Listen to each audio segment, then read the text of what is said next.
بالله من الشيطان الرجيم بسم الله الرحمن الرحيم الحمد لله رب العالمين والصلاة والسلام على سيد المرسلين حبيب قلوبنا وشفيع ذنوبنا وطبيب نفوسنا أبي القاسم محمد اللهم صل على محمد وعلى أهل بيته الطيبين الطاهرين المعصومين المنتجبين ولعنة الله على أعدائهم أجمعين من الآن إلى قيام يوم الدين. السلام عليكم جميعا ورحمة الله وبركاته.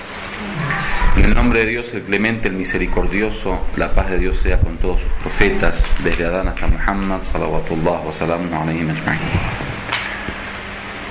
Nosotros venimos hablando acerca de la prueba de la existencia de Dios, y aquel día, en la última charla, tocamos ciertas cuestiones que tienen que ver con la forma sensible o sensorial de poder llegar a Dios a través de la contemplación del universo, que dijimos una de las órdenes que Dios propone para poder conocerlo a Él como un camino hacia su ser es a través de los signos de Dios, al-ayat, que dice el Corán. Porque ustedes saben que hay dos formas de poder llegar a una realidad. Hay dos formas de poder, digamos, percibir y comprender una realidad. Una es conocer el efecto a través de la causa, y otra es conocer la causa a través del efecto. Hay dos caminos, digamos, de conocimiento con respecto a la causa y efecto. Hay veces uno contempla y percibe la misma causa, y viendo las características de la causa dice, bueno, los efectos pueden ser estos. Por un ejemplo muy burdo y popular, si uno ve una persona, por ejemplo, que hace fierros, ¿cómo le llaman? Que hace pesas, ¿sí? Físico-culturista, y lo ve con un gran cuerpo, dice, bueno, ese si me pega un trompazo me acabaría en un minuto. O sea, viendo la causa te diriges al efecto. O sea, ni bien conoces las características de la causa, ya sabes cuál puede ser el efecto, ¿sí? Hay veces que no, uno no tiene acceso a la causa porque la causa es imperceptible, como en el caso de Dios. No hay forma de llegar a la causa. Pero sí llegamos a conocer la causa y sus características a través de los efectos, o sea, al revés. Entonces Dios dice, lleguen a mí a través de los efectos. ¿Cómo es el caso de nuestra alma? Nuestra alma, el espíritu humano, o el ruh en árabe, no es factible para el ser humano poder percibirlo. O sea, no hay camino para ver la realidad del alma. Hasta el mismo profeta, el Corán habla que yas'alunaka anir ruh, te preguntan acerca del ruh. ¿Qué es? Qul ar-ruh min amri rabbi. Dice, di, el ruh, el espíritu, es algo que le pertenece a mi Señor, es una cuestión divina. وَمَا أُتِيتُم مِّنَ الْعِلْمِ إِلَّا قَلِيلًا. Y no me fue dado, o no le fue dado del conocimiento, la sabiduría, más que un poquitito. Entonces ni siquiera al profeta, digamos, Dios le da la posibilidad de poder conocer esa realidad. Obviamente el profeta tiene un conocimiento distinto al nuestro, pero sobre la realidad del ruh, ni siquiera el profeta permite que las personas puedan conocer el ruh, porque simplemente dice que es algo que no se puede conocer más que de una forma muy vaga. Pero sí podemos conocer el ruh a través de los efectos. Es decir, una persona, por ejemplo, tiene conocimiento, entonces ya sabe que ese ruh, una de sus características o atributos es el conocimiento. Uno tiene vida, entonces el ruh, una de sus características es la vida. Y así, con cada uno de los atributos podemos llegar a conocer el ruh. Con respecto a Dios venimos hablando de eso. Uno de los métodos que ofrecen Ahlul Bayt alayhim salam como prueba, y especialmente en un ámbito materialista, hay muchas narraciones, por ejemplo, que aparece el Imam Sadiq, por ejemplo, hablando con uno que lo llaman Dahri. Dahri es el materialista, digamos, en su época se lo llamaba Dahri. Y ahí empieza a hablarle con un idioma materialista y cientificista, por así llamarlo. Entonces es importante que uno también tenga una idea fuera del ámbito filosófico, porque en nuestro ambiente occidental generalmente la argumentación filosófica es para ellos idealista, y lo idealista no tiene mucho de realidad, que justamente porque está frente al realismo. Entonces es bueno que uno tenga también un idioma cercano al contexto nuestro para poder hablar con un mismo lenguaje. Aquel día habíamos hablado del argumento del orden. Si recuerdan, vos no estabas, me parece, pero te comentaron seguramente, o lo grabaron igualmente. El argumento del orden, que hablaba justamente de contemplar la realidad del orden del universo a nivel naturaleza, y en base a eso comprobar la existencia de un ordenador, que dijimos, que es Dios.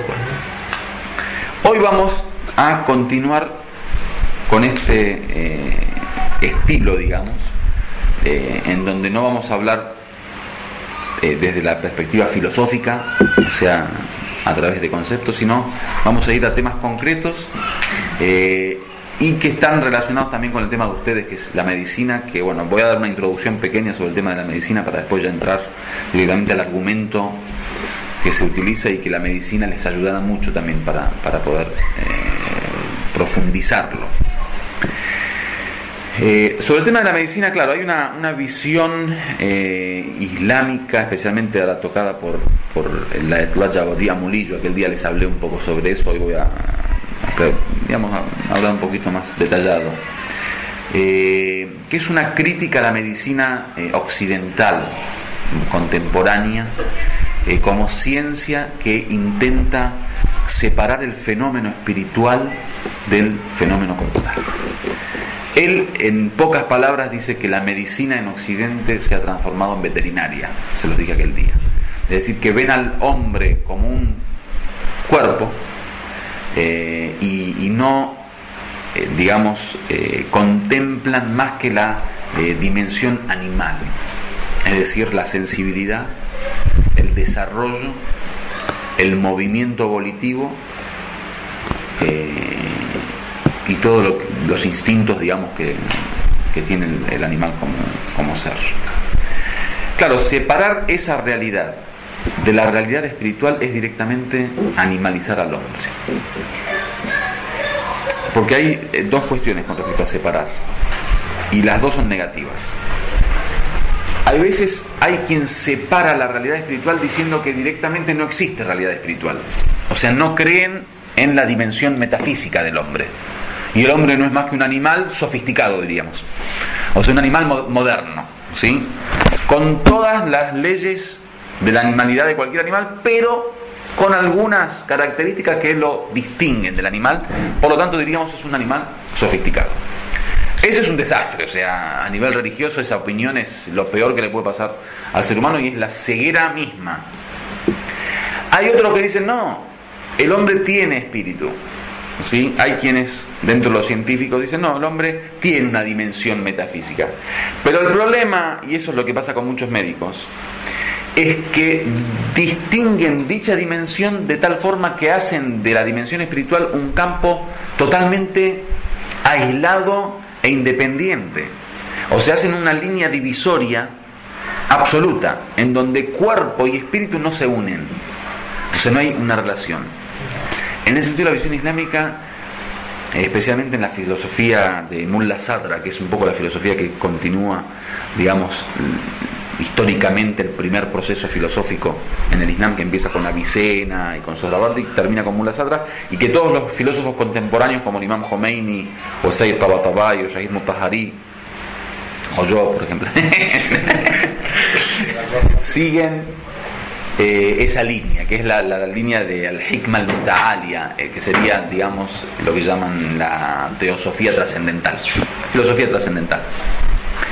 Según esa línea, no solo el hombre tiene dimensión corporal y espiritual, o sea, tiene dos dimensiones, sino que esas dos dimensiones se fusionan y de alguna manera se unen en una misma realidad.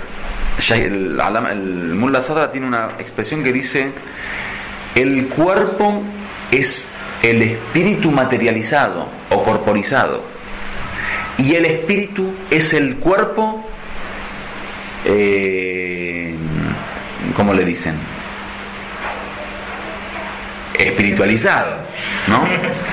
O sea, habla de una misma realidad que viéndolo desde un ángulo es espíritu, viéndolo de otro ángulo es cuerpo.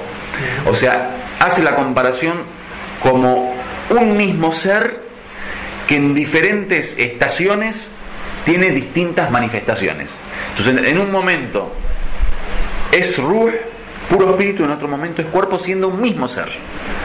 Por eso ellos hablan de, con respecto a la unidad del ser, con respecto a todo el universo y todo el mundo de la existencia, dicen que es un mismo ser con diferentes estados, diferentes manifestaciones, ¿sí? Comparable a, por ejemplo, una luz que en un momento comienza, digamos, encendiéndose de forma tenue y empieza después a fortalecerse hasta iluminar con mucha más potencia, que es una misma luz. O sea, el concepto es una luz, pero con distintas estaciones que obviamente muestran distintas manifestaciones, ¿sí? Bueno, es otro tema. Entonces, la visión nuestra es que no solo el hombre tiene cuerpo y espíritu, sino que además no existe separación absoluta entre cuerpo y espíritu. O sea, creemos en una unión muy potente. Y es tal la unión que en esta filosofía nosotros llegamos a decir que el espíritu se origina en el cuerpo. O sea que lo original, como comienzo de la existencia del hombre, es el cuerpo. Y el espíritu un resultado del desarrollo de ese cuerpo. Ahora lo voy a explicar. Sobre la relación entre cuerpo y espíritu se pueden imaginar dos cuestiones. O Dios creó al cuerpo independientemente y al espíritu independientemente, y viven los dos vidas independientes. O sea, hay un ser que se llama cuerpo y hay un ser que se llama espíritu, y Dios los metió en Hadi, y en Hassan, y en Hussein, y en Ali, y en Abu Talib, ¿sí?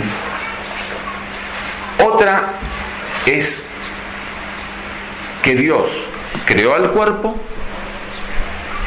luego en otro universo creó al espíritu, y ese espíritu lo insufló en este cuerpo. O sea, lo mezcló. Y ahora es un ser mezclado, que parte es cuerpo y parte es espíritu, como en química el agua se construye de los elementos, ¿sí? Y la mezcla de esos dos elementos dan el agua. Diferente a la primera, que no, son dos seres diferentes totalmente, o sea, cada uno en su propio.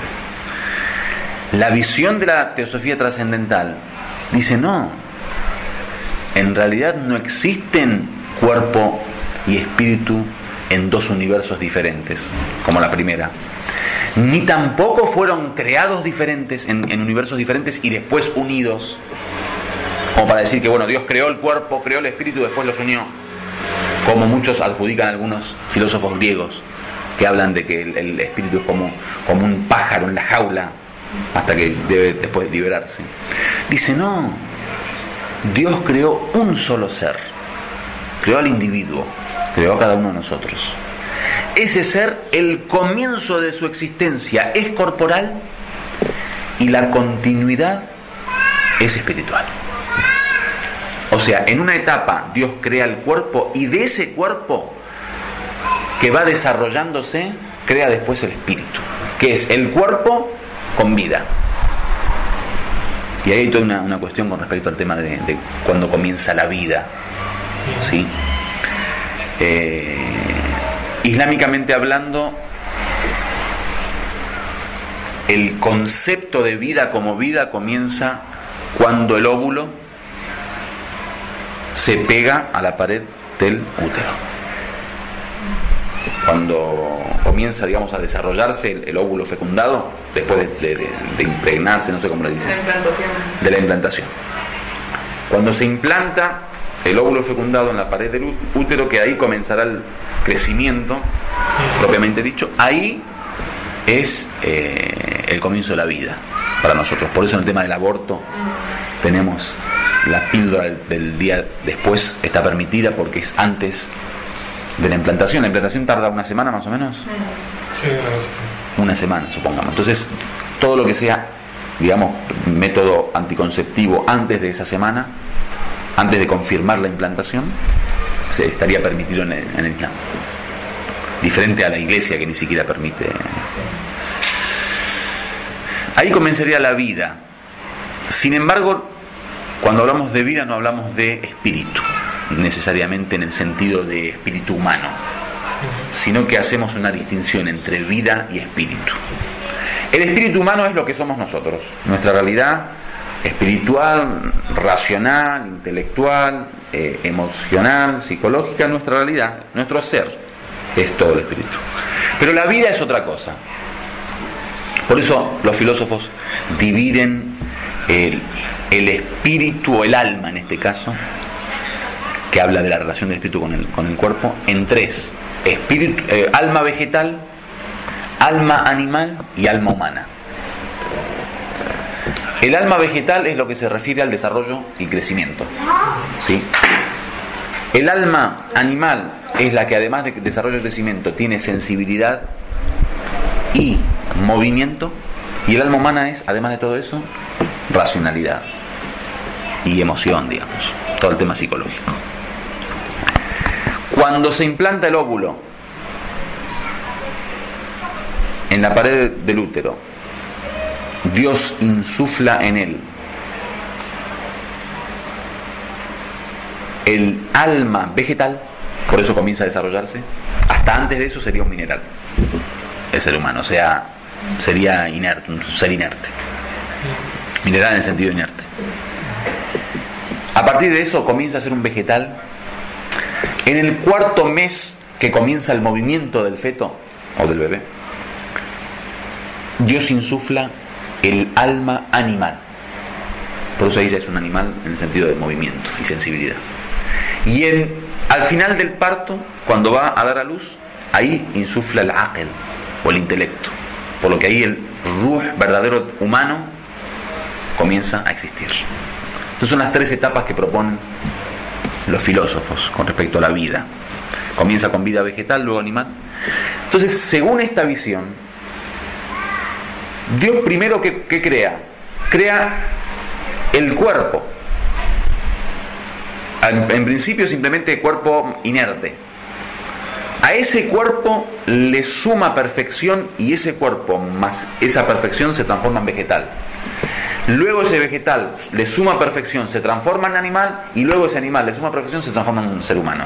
Y ese ser humano es el ruh. Por eso Mullah Sadra dice: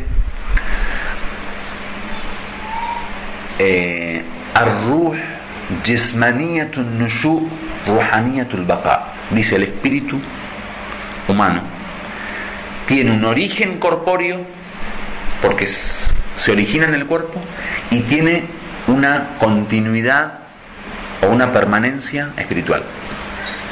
¿Se entendió? Entonces el origen del ruh es el cuerpo. Digo, no podemos imaginar la existencia del ruh si no hay un cuerpo, porque el ruh no es más que una dimensión de perfección de ese cuerpo. ¿Se entendió? Entonces con esta teoría estamos acabando con todas las teorías anteriores que decía que no, Dios creó las almas y creó los cuerpos y trajo este alma y la puso. ¿Sí?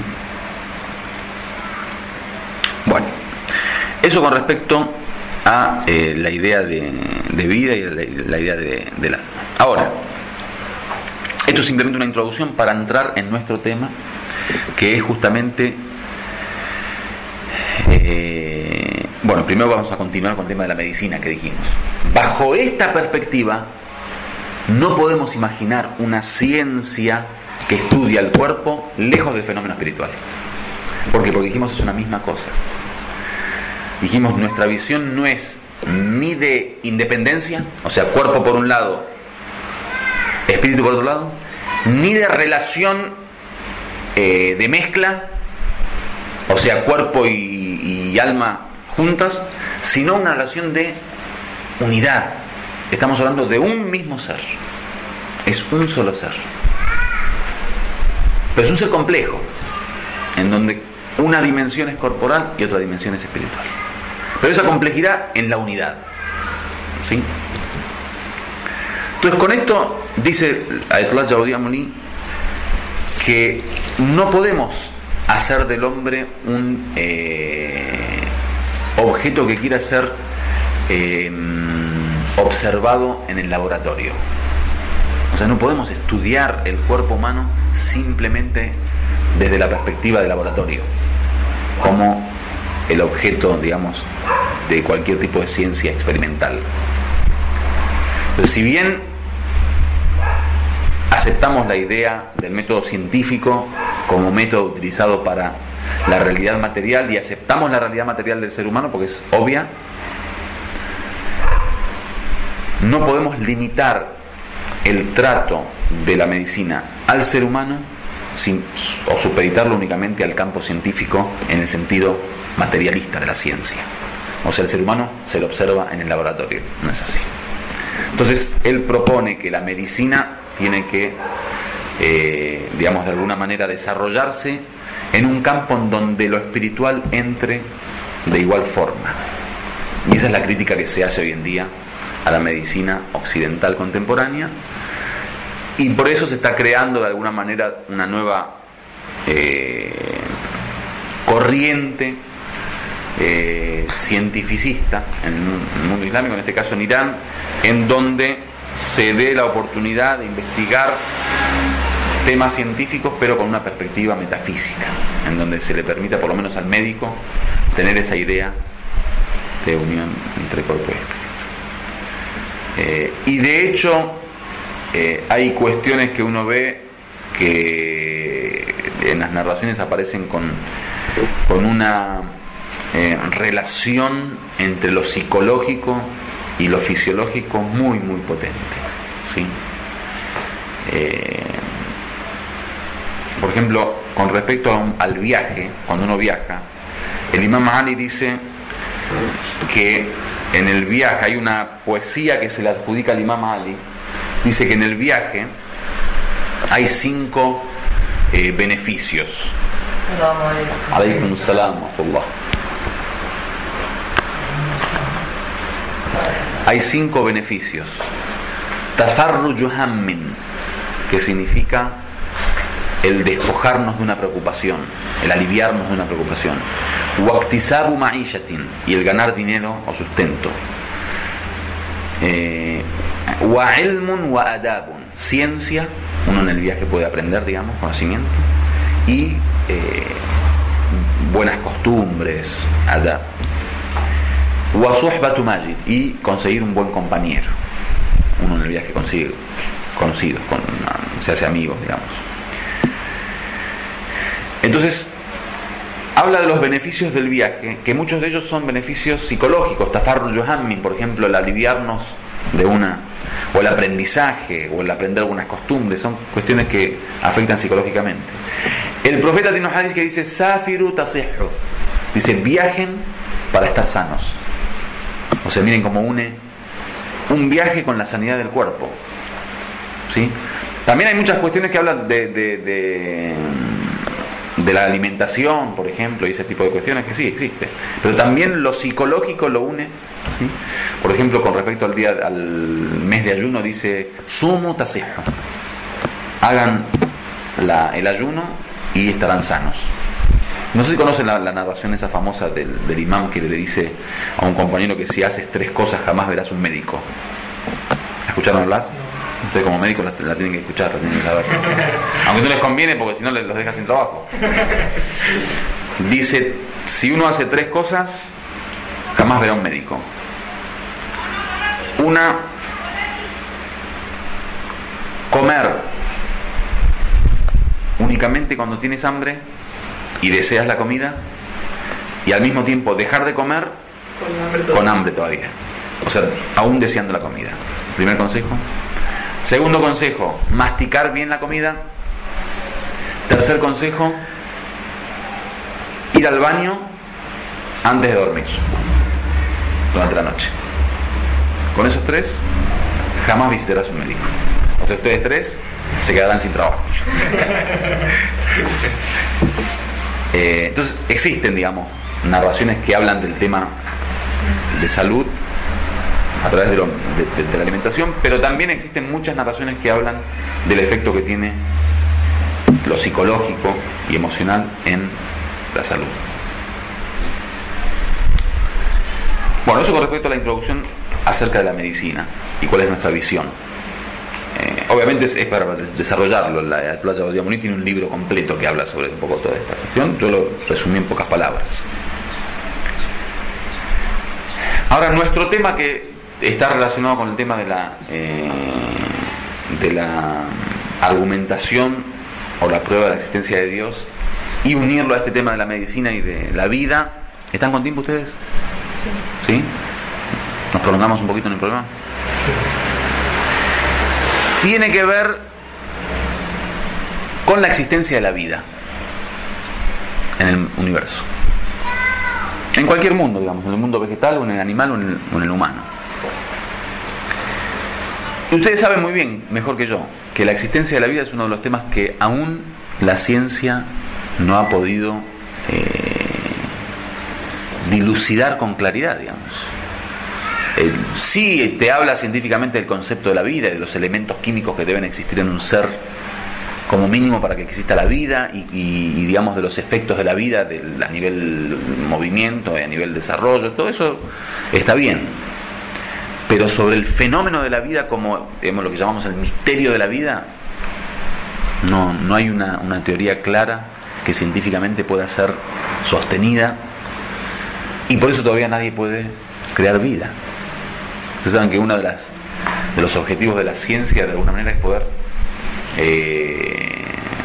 todo el campo de la investigación científica, poder trasladarlo al bienestar a través de la tecnología y a través de un mejoramiento del universo y de la vida humana para poder vivir mejor. Si se hubiera conocido el verdadero misterio de la vida, se hubiera creado vida. Y ustedes saben que la vida, hasta ahora nadie la ha podido crear. Eso habla de que la vida es un misterio, científicamente hablando. O sea, hay un secreto en la composición del ser viviente que aún nadie ha podido descubrir. Y sobre eso hablan los hadices y hablan algunas narraciones del profeta de los imames, como para poder comprobar allí la existencia de Dios. O sea, si no hay forma de saber lo que es la vida, por lo menos hasta este momento deberíamos decir que hay una fuerza tercera que es la que se encarga de crear vida.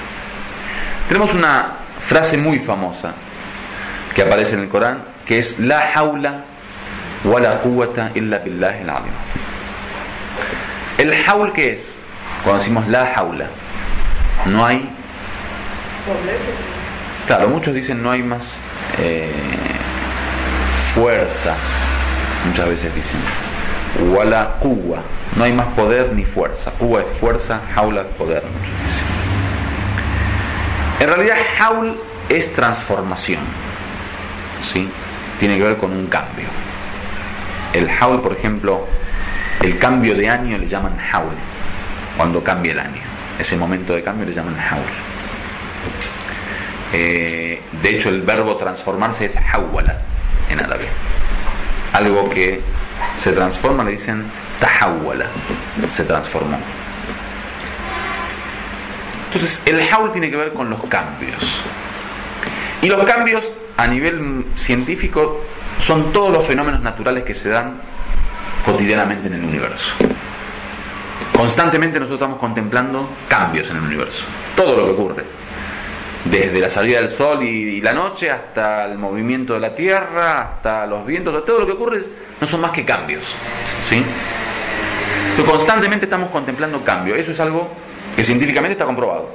Toda la naturaleza se mueve frente a un cambio y una transformación constante. Nada es estable, nada es estático.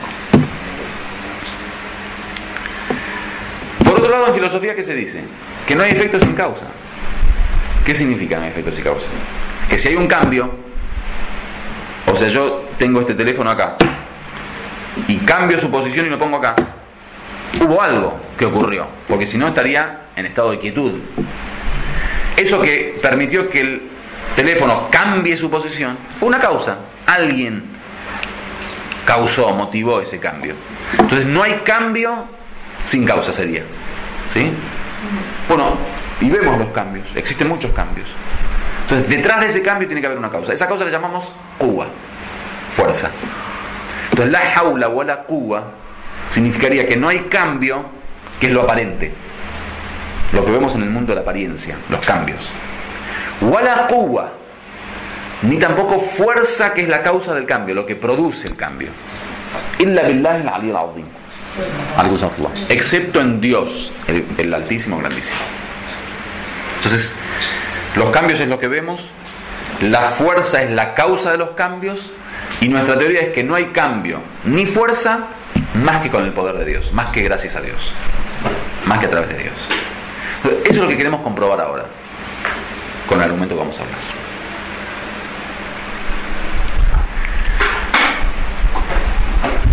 Si nosotros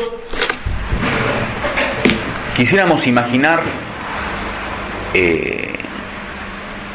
cualquier ser viviente, cómo se compone desde sus orígenes, en el proceso que transforma el ser desde, bueno, en un principio la nada, hasta existir, luego existir como un ser inerte, sin vida, y luego transformarse en un ser con vida, en ese proceso queremos encontrar a Dios.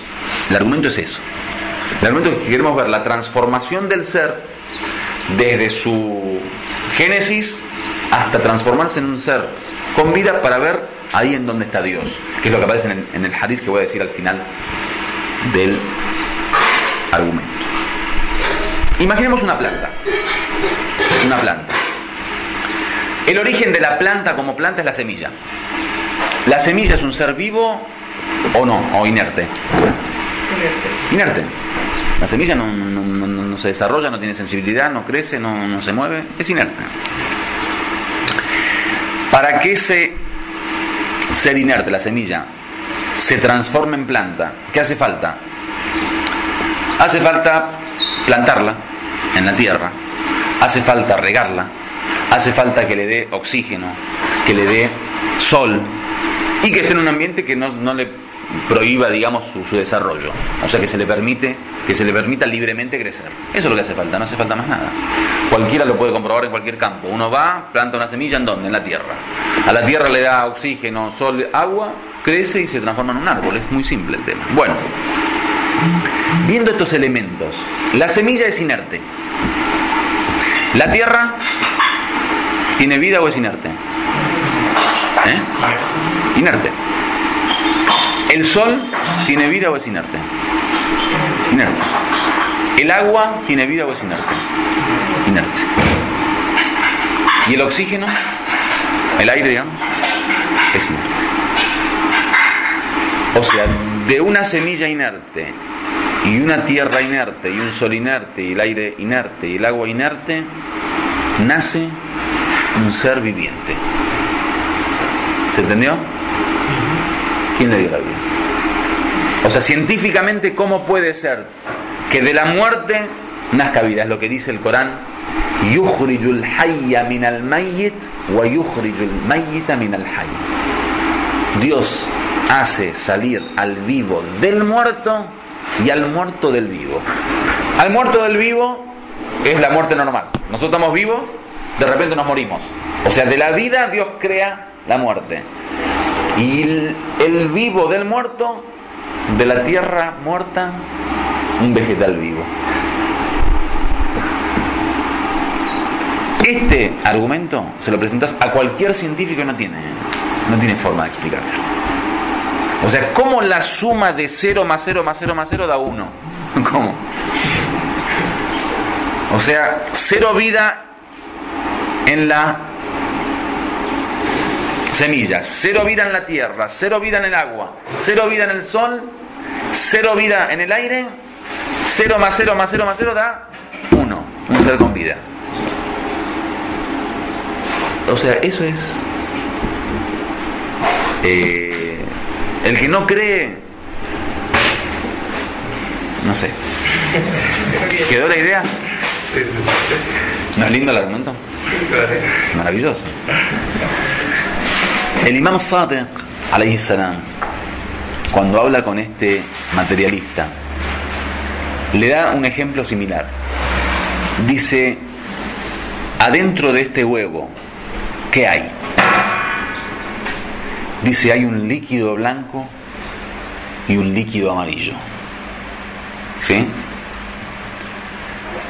Dice: estos dos líquidos, ninguno de los dos tiene vida, ¿no? Es un líquido.